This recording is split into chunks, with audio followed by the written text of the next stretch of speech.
या चटण्या पाहून तुम्हाला तोंडाला पाणी सुटलं ना? अहो सुटायलाच पाहिजे, कारण की झाल्याच आपल्या चटण्या इतक्या भारी. तर मंडळी, आज आपण 2 प्रकारच्या चटपटीत कैरीच्या चटण्या बघणार आहोत आणि रेसिपी इतकी सोपी की तुम्ही लगेच करून बघाल आणि एकदा खाल तर पुन्हा पुन्हा बनवाल. चला तर मग लगेच रेसिपीला सुरुवात करूया. तर इथे मी ठणक कच्चे कैरी घेतलेले आहेत. ते आपल्याला स्वच्छ पाण्याने धुवून घ्यायचे आहे आणि पुसून घ्यायचे आहे.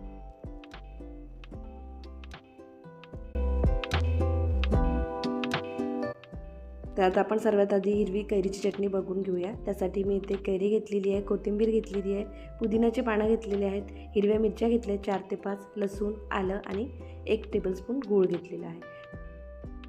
तर सर्वात आधी आपल्याला आंबा असा सोलून घ्यायचा आहे.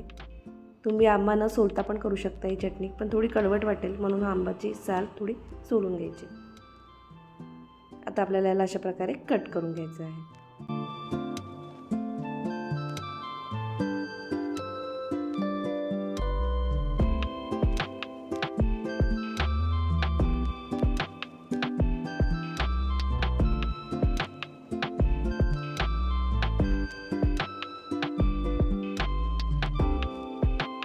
आंबा कट करून झाला की आता आपल्याला मिक्सरमध्ये वाटून घ्यायचं आहे. आपल्याला सर्व साहित्य मिक्सरच्या जारमध्ये टाकून याला बारीक वाटून घ्यायचं आहे.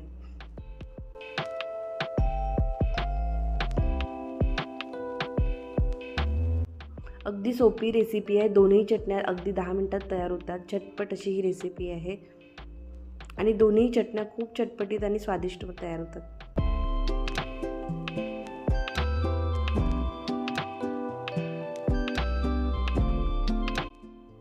इथे गुळऐवजी तुम्ही साखर पण वापरू शकता आणि स्किप केलं तरी चालेल, हे ऑप्शनल आहे. जर तुम्हाला गोड असं आंबट गोड अशी चव आवडत असेल तर तुम्ही काहीही गोड घाला, साखर घाला किंवा गूळ घाला.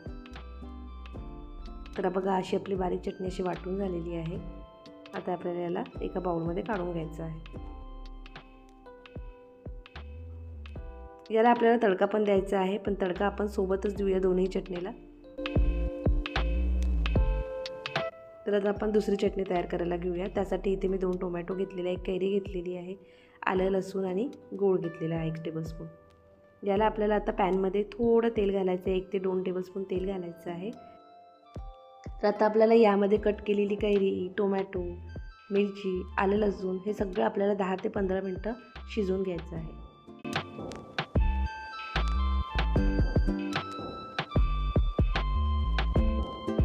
म्हणजे सर्व आपलं टोमॅटो, कैरी वगैरे छान असं मऊ होतील.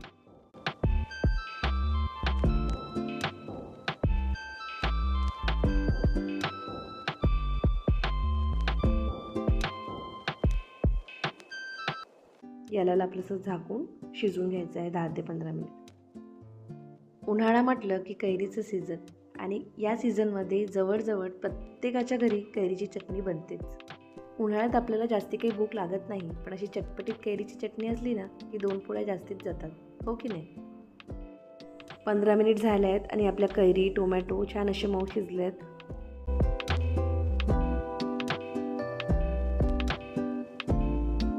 आपल्याला याला आता 5 मिनिट गार करून घ्यायचं आहे. गार झालं की आपल्याला आता आंबा आहे ना त्याचं गर काढून घ्यायचं आहे. अशा प्रकारे गर काढून घ्यायचं आंब्याचं. तरी चटणी आपण मिक्सरमध्ये पण वाटून घेऊ शकतो छान अशी बारीक, पण आता आपण असं खलबत्त्यामध्ये केलं की खूप छान चव येते याची. थोडा वाटायला त्रास जातो, पण खलबत्त्यामध्ये केलेली चटणी ना खूप छान चव येते त्या चटणीची मिक्सरमधल्या चटणीपेक्षा. तर मी खलबत्त्यामध्ये सर्व टाकून घेतलेलं आहे. आंबा, टोमॅटो, आलं, लसूण आणि मिरच्या वगैरे ते एकत्र करून आपल्याला छान असं बारीक वाटून घ्यायचं आहे. हा खलबत्ता छोटा असल्यामुळे थोडा त्रास झाला, पण खूप छान चटणी चवीला झाली होती. आता सर्व आपल्याला वाटून झालं की यामध्ये वरून छान अशी कोथिंबीर घालून घ्यायची आहे आणि आपले मसाले घालून घ्यायचे आहे. तिखट, मीठ आणि थोडं धनिया पूड आणि जिरा पूड.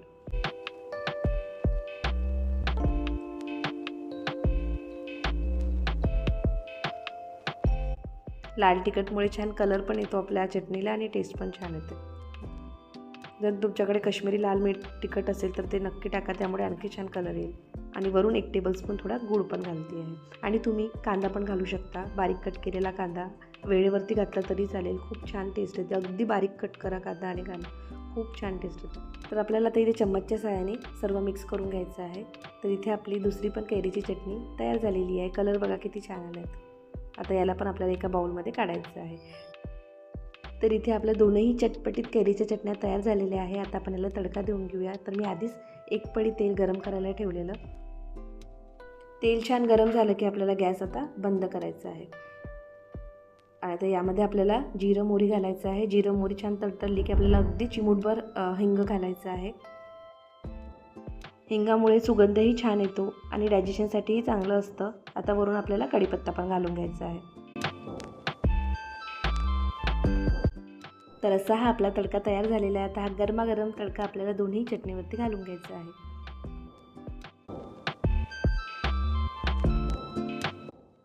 बस झालं तर आपल्या कैरीच्या चटण्या तयार. गरमागरम भाकरीसोबत अशी चटपटीत कैरीची चटणी असली ना तर एकदम गावाकडची आठवण येते.